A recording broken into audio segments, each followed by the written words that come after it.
Good Friday morning. See the results of the 2024 election. See how you can help lower blood pressure. And check out what the Coast Guard found under the Arctic. Get that coffee ready and open up those eyes. You're waking up with Cardinal weather.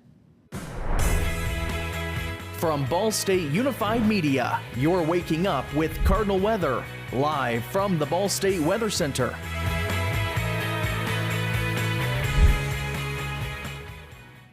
Good Friday morning to you. You're waking up with Cardinal weather, and I'm Anna Drake.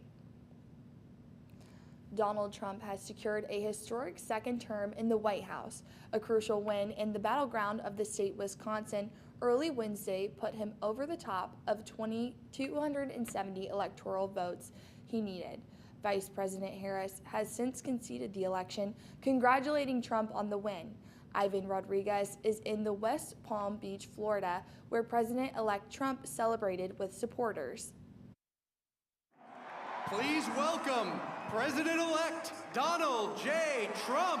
Projected President-elect Donald Trump is now the second person in U.S. history to win 2 non-consecutive terms as Commander-in-Chief. America has given us an unprecedented and powerful mandate. And I think presidents who are given a mandate to govern deserve from the Senate the opportunity to surround themselves with people that are going to help them execute their policies. And the Republican Senate is exactly what Trump will have after the GOP secured enough seats to take control of that chamber overnight.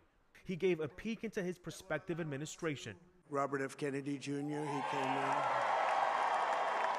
And he's going to help make America healthy again.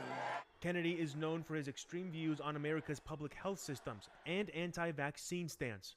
Healthcare regulators now are not doing healthcare, they're doing sick care. A star is born, Elon. Elon Musk poured around $119 million into Trump's campaign and is expected to play a role in Trump's White House. Republican and former Representative Liz Cheney, who campaigned with Vice President Kamala Harris, tweeted this morning that our nation's democratic system functioned last night, and we have a special responsibility to support and defend our Constitution. In West Palm Beach, Florida, I'm Ivan Rodriguez reporting. The Republican Party has won the Senate, and they are favored to win the House as well. Ball State art students are currently holding a print sale in the atrium. NewsLink Indiana's Dylan Chestnut went to find out more. It can be difficult for artists to find an audience to show their work to and sell it. That's where student-ran print sales come in. These events give many young artists the first opportunity to have their art on sale. It feels very cool. I feel like this is one of the first times most of us are able to have our art on sale. It's a very cool experience. But it's not just giving the ability for current students to appreciate student art. It's allowing community and alumni the opportunity to purchase it. I think having student-made art out and accessible and available is incredible. It's a really good way for students to be able to showcase their art in a public way without having to rely on social media presence or having their own store or anything. So it's a really nice way for them to get their art out. However, this sale isn't the only student art sale of the school year. We usually have these at least once a semester. Sometimes they're organized by different organizations at Ball State, like the Art Ed community. In Muncie, Dylan Chestnut, NewsLink Indiana. The student print sale will end tonight at 6 p.m. Let's see what Ian has for our local weather. Well, last week was quite warm. We're getting closer back to where we might expect for this time of year right now in Indiana. 40 degrees in Muncie, 41 in Indianapolis, 39 in Shelbyville. Those temperatures in your mid 40s to maybe high 30s, closer to what we would have expected for this time of year. It was super warm last week, even approaching some records. Today, we're going to start out much more close to the normal. As we talked about, those low 40s, 43 at 8 a.m., 50 at 10 a.m., 56 at noon, getting all the way up to even our 60s today at 2 and 4 p.m. It's going to hover around there for a little bit longer, and then we're going to go back down to those upper 50s. You're going to want to pay attention to the rest of this forecast because I've got a lot of news in store for you about how our Veterans Day weekend is going to happen, because we're going to have a rainy weekend potentially, a lot of colder days ahead, and some clear skies for our Veterans Day forecast. Thanks, Ian. And coming up, see updates on our continued coverage of the Delphi murder trial. That's after your weather now.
Press deliberations began yesterday for the man accused of killing 2 teenage girls in Delphi in 2017.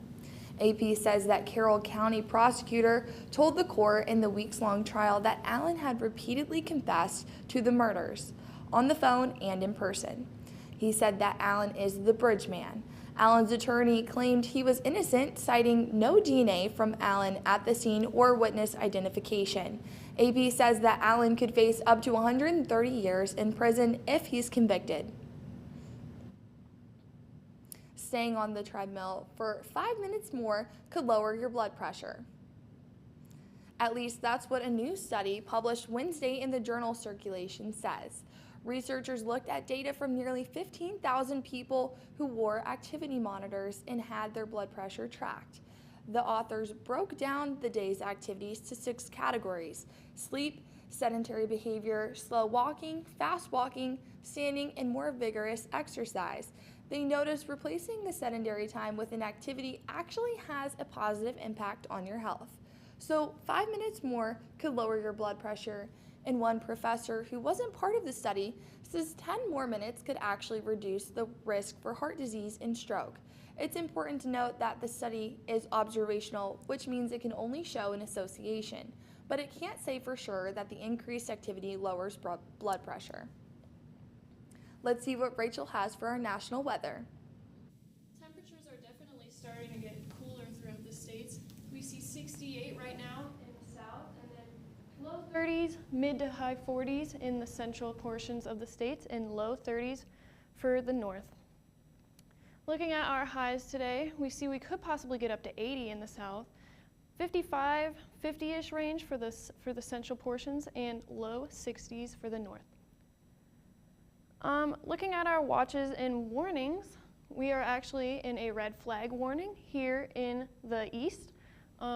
New York areas, Washington, potential fire hazards as we go on. And just a little bit south of that, near the Charleston area, we see dense fog, so visibility up to 3/4 of a mile.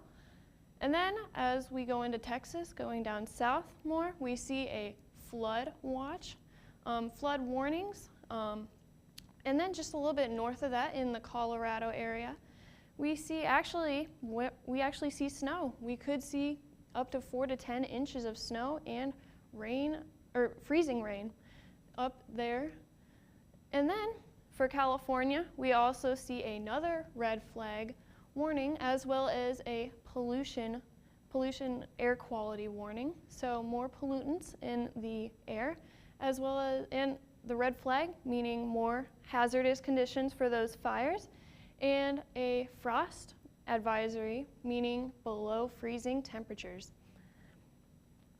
And then we can visibly see this on the radar. We see this, we see the flood watch. We see tons of rain, precipitation, higher energy there in the south, and then we physically see the blizzard headed towards Denver. And then that will all start to go away by the evening, but we see it kind of all starts to get a little bit more intense towards the Denver area, and then it'll eventually start to dissipate, but then it'll eventually turn into more storms in southern parts of Indiana, and then eventually dissipate. And I don't know about you, but I'm not ready for these winter temperatures. I am already cold as it is. I know, it happened so fast, and I can't believe people on campus are already wearing their like big winter coats. I like know. It's crazy. It's already November. I know. Oh my gosh. Well, and the breaks are coming up. I know. I'm so ready for Thanksgiving break. I'm ready for a big meal, big turkey. Yes. Oh my gosh. I'm excited. Yeah. I'm just not ready for. Yeah. Thanks, Rachel. Well, coming up, check out what the Coast Guard discovered under the Arctic. That's after your weather now.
Welcome back. Your time is 8:12 and you're taking a live look outside the Cooper Science Building. Scientists have discovered an underwater volcano-like feature during Coast Guard assisted operations off of Alaska. The U.S. Coast Guard cutter Healy just finished the first 2 phases of the Icebreaker's 2024 Arctic Fall deployment on Sunday. Its crew and researchers did multiple scientific and seafloor mapping missions. The Coast Guard says their work led to the discovery of what's described as a subsea volcano-like feature during the first phase. The feature, rising 500 meters from the seabed, approximately 1,600 meters below the surface at its shallowest depth. The team later found a possible gas plume rising just above the feature to near water's surface. 3 people are facing preliminary charges in Argentina for crimes related to the death of Liam Payne, a former member of the boy band One Direction. The public prosecutor's office there says a hotel employee and a suspected drug dealer are among the 3 individuals charged.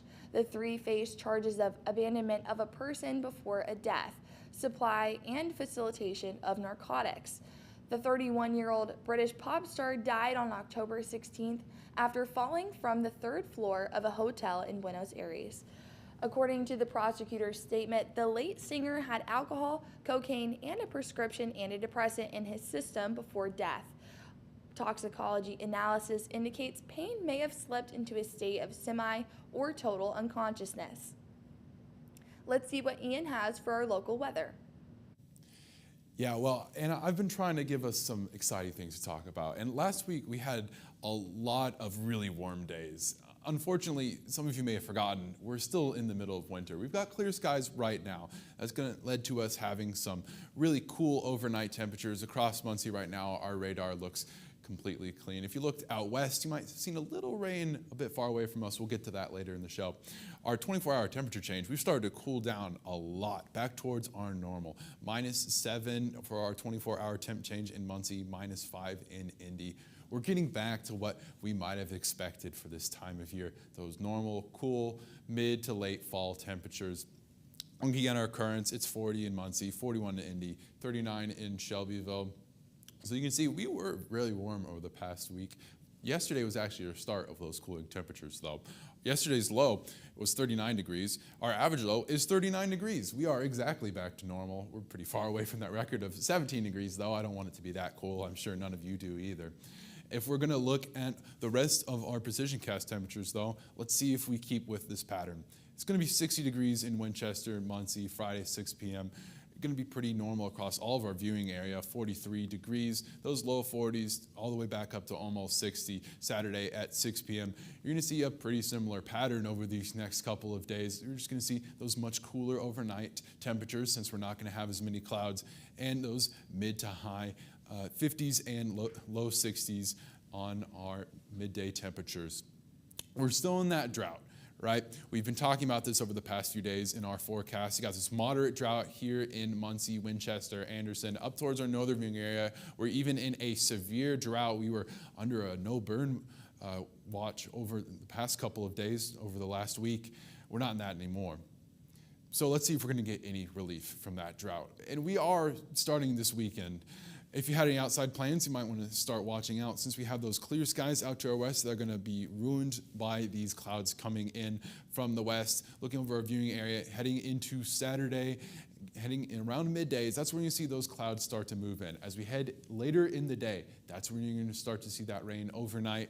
Sunday at 2 a.m. is where the model has behind me. I could see those rain showers starting to arrive a little bit earlier, so your late Saturday evening may see some scattered rain showers.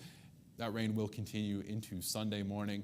It'll be gone for most of the day, though. You aren't going to have to worry too much about ongoing rain throughout the day. Our wind gusts are going to start to kick up, too, up to even 30 miles per hour in a lot of our viewing area, especially as that front moves through early into Sunday morning. You're going to see potentially some strong winds. Might need to nail some things down on the front porch. It's going to be 61 degrees on Monday, 50 on Tuesday. You're going to see more chances of rain early next week. So you're going to want to stay pretty weather aware of these next couple of days. You don't want to get accidentally rained on, especially if you have any plans for Veterans Day. Oh my gosh, I know. I was really looking forward to spending some time outside, before Thanksgiving break, but I think I'm going to keep it inside. Watch movies, keep it inside. Yeah, I'm very happy to get back outside and enjoy these last couple of days while I can. Coming up, see the special connection between a player and their number, but that's after your weather now. Oh my gosh,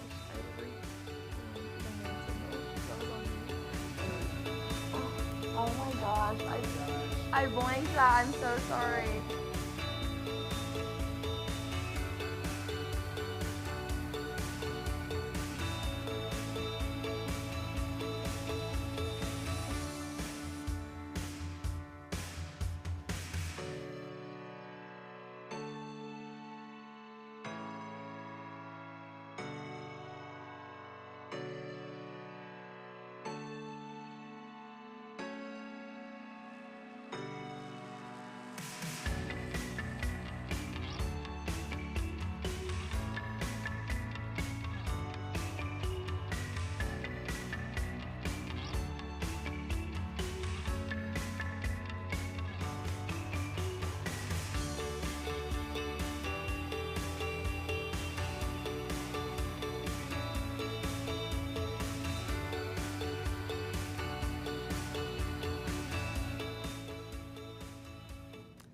As injuries are becoming more prevalent in football these days, Ball State football looks to rally around each other through the hardship.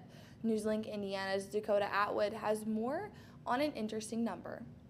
I'm thankful that it could have been a lot worse than it is right now. The injury bug has been infectious, but for two Ball State receivers, it's created a bond over the number 2. Well, it means a lot for someone to want to represent that number that that I was wearing, do good for it. So me and Justin are really close. We've got to talk, and he's been injured as well, like I said. So we've got to spend a little bit more extra time together in the training room or whatever it is. But receiver Ty Robinson, who normally wears number 2, was injured in a previous game, but for receiver Justin Bowick, it was an opportunity. It gives me an extra, push, play for him. By wearing his number, try to make him proud, seeing 2 out there on the field making plays. Injuries have played a big role in the two Cardinals, but Robinson mentioned he sees himself on the field through Bowick. That's a good feeling, it just makes me happy, it just motivates me to keep out there making plays and, just keep making him proud. Robinson says he's in good spirits after the season-ending injury. As for Bowick, he had a career night against Miami, Ohio. He went for 8 receptions, 171 yards, and a touchdown for the Cardinals. In Muncie, Dakota Atwood, NewsLink, Indiana. This past weekend, Worthen Arena had the chance to share some holiday spirit with some future Cardinals. NewsLink Indiana's Max Robson went to Worthen for a game and a treat. As women's volleyball prepares for a key matchup on the court, the other Cardinal athletes nest in the concourse, handing out candy for their annual trick or treat.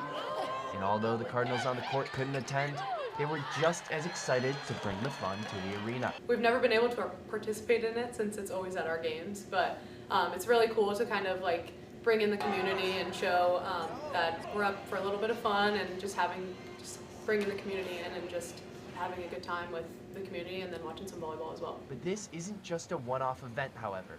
Ball State SAC, or the Student Athlete Advisory Committee, hosts many events just like this, but are here to do so much more.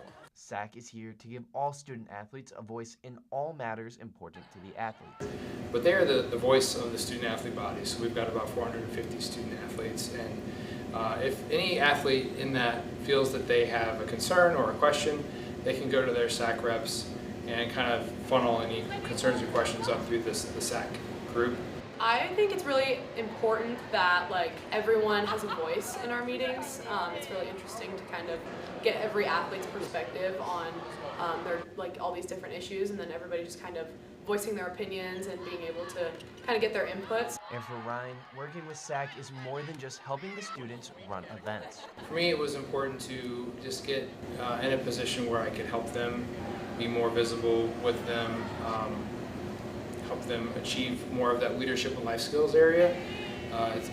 One thing we talk about is we are helping student athletes become leaders and winners. To keep updated with Ball State SAC, follow their Instagram page at Ball State SAC. In Muncie, Max Robson, NewsLink, Indiana. Coming up, we've got your breaking down the science, but that's after your weather now.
Welcome back, NewsLink Indiana Weathers. Ian Kowalski is here to talk about air masses. Today, we're talking about these air masses here. I'm taking you guys to class. We're getting down to the meteorological basis. But I think you guys are going to know a lot more about these than you think. Let's start off here, down in the south of the U.S. Here, we're going to start with maritime tropical air masses. We talk a lot on this show about, warm, moist air coming up from the Gulf of Mexico. That's what we're talking about here. So this warm air mass is going to come up from the Gulf of Mexico, originating over the water, and move towards the east coast of the U.S., towards the central U.S. That maritime, an old sailing term used to refer to just related to the sea, and tropical, of course, is referring to the tropics, those lower latitudes towards the equator. These codes just tell us where these air masses originate.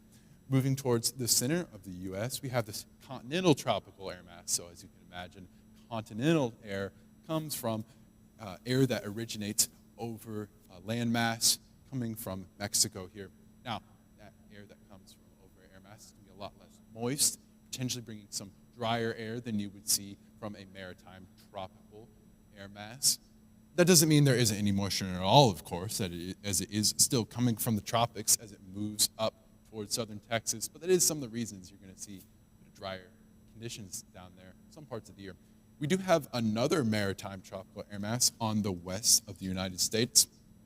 That's why you see in Southern California, you have those mountains and orographic lifting. You're going to have a lot of rain, a lot of snow towards the coastal side of those mountains. It's this maritime tropical air mass that brings that moisture there. Let's go up towards the northwest, this maritime polar air mass. Now, polar, of course, you know what that means. Polar bears, polar ice caps, cold coming from the north. Now, that's not the coldest possible air mass. That would be Arctic. We don't have any of those directly affecting the U.S. It's going to come here in the northwest of the U.S., affecting your Seattles, your Oregons, bringing them a lot of snow, especially in the winter. Here's your continental polar air mass. This is what you're going to see affecting part of your Midwest and the western U.S. As we head into winter, these air masses move further south. That's what brings colder, drier air into the continental U.S., and it's why we're starting to get a lot more chillier this time of year and a lot less moist in our air. Over here, we have our maritime polar air mass. Now, this is going to come down on the east coast of the U.S. That's why you see a lot of snow out in your Maine, your New Hampshires. That's why those winters get so frigid, but still see a lot of snow because ultimately those aren't originating maritime air masses. So it's just going to be a little bit moister than what you would expect out of these continental polar air masses. So overall, air masses are just one of the biggest drivers of weather in this country. They also help create those fronts as air masses push against each other across the U.S. And that is all you need to know about air masses. Thanks, Ian. An unusual guest appeared on a Western Australian beach. This emperor penguin swam thousands of miles from its home in Antarctica. One expert says the animal may have followed a current north to find different types of food. A witness who saw it coming out of the water says it waddled up to the beach. The penguin then slid on its belly, likely thinking it was snow, and face-planted before standing back up and shaking off the sand.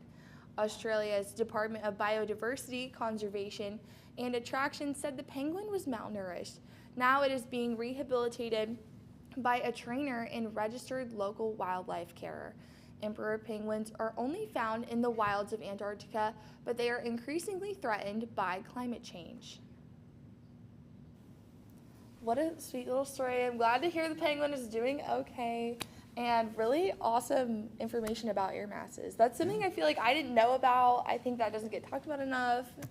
Yeah, it's a really important part of the fundamentals of our weather. And speaking about the rest of our weather, it's going to be rainy over the next couple of days. You're going to see Saturday, Sunday, overnight, evening hours. That's where you're going to get the majority of that rain.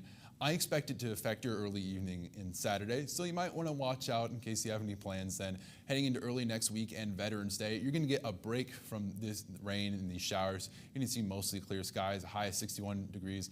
Great day to get outside. Rest of the week, rain will come back, especially on Tuesday and Thursday, where we get back into those cooler temperatures in the mid to low 50s. That's all for Cardinal Weather this morning. Thank you for joining us. We'll see you next week. Have a great rest of your Friday and a fantastic weekend.